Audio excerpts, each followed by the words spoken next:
Hey everybody, thanks for joining me in this video. As I mentioned in the last video, I was on my way out of town on a road trip. I went from Wyoming all the way to upstate New York and then down to Massachusetts. Conveniently, my daughter ended up making a trip with two of her two kids, so I got to do it with the granddaughters. She was on her way out for a graduation party anyways. Then my mother had ended up sick and in the hospital, so I was really anxious to get out and be able to see her for a bit. So it worked out real well timing-wise. You know, one of the interesting things that I always enjoy about doing a cross-country road trip, though, is the variety of scenery and the different geography you see as you go across the country, starting from the plains of northeast Wyoming and the plains of South Dakota, which we mostly did in the dark anyways. We didn't see much. We drove all night the first night. Went through the Midwest on our first full day, and we stayed in a motel in northeast Ohio, just past Cleveland, on our second night on the road, and then finished up the following day. But it's interesting as you know, to go across to see how things change from the plains to the green of the Midwest and the Northeast, and of course the climate changes as well. We started off with the night temperatures here in the mid-90s, but relatively dry. We got out of the air conditioning, you know, after a 4 or 5 hour haul in the Midwest somewhere, and it was like, oh, we can't breathe. So, yeah, so that's always interesting seeing anyway. So I just put together some video clips from this thing. Normally I try and record some narrative while I was traveling, but with two granddaughters in the car, you know, that was not really going to happen. So instead I've just got some clips without audio, and I hope you enjoy seeing those. There'll be one more video in this mini-series that's going to cover my time in New York and going down to Massachusetts. Got some interesting clips from there, show you where I used to live out east and where I basically consider my adopted home.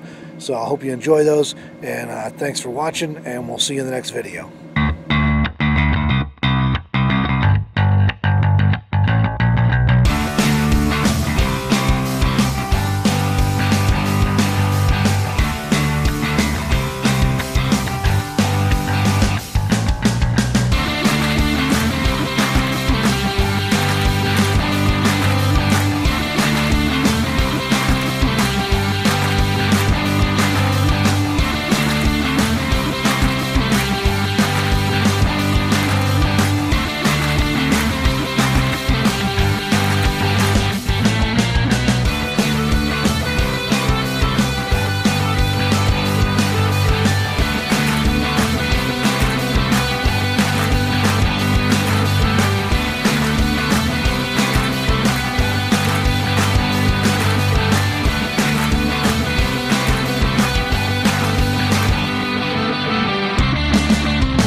Oh yeah, in case you're wondering, the weird sky behind me is because we have a wildfire going on back in Wyoming, and I'm camped over not too far from Yellowstone now, close to Cody, Wyoming, and that wildfire started not too long ago, apparently yesterday or day before yesterday, but it was only a few acres. They thought they had it contained, and apparently it was not contained. So it's taken off, so it's really growing. We're keeping an eye on it. We got our own little solar eclipse going here where the sun is basically blotted out with the smoke from the fire. So.